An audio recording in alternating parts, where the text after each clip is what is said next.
Update to Google Chrome 92 immediately to avoid getting hacked. Google Chrome is the most widely used browser in the world and is popular across several platforms, especially on Windows and on Android, where most people rely on it as their default browser. However, like any piece of software, Google Chrome is also susceptible to security flaws. Hackers and malicious actors are constantly trying to find ways to get around the browser's security. Now, experts advisory asking users to immediately update their browsers to version 92.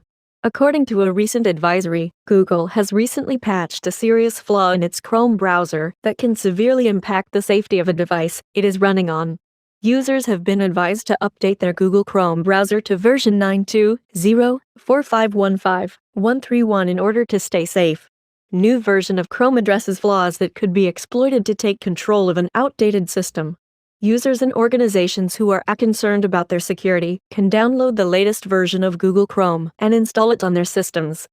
Thank you for watching. Do like, share and subscribe for more videos.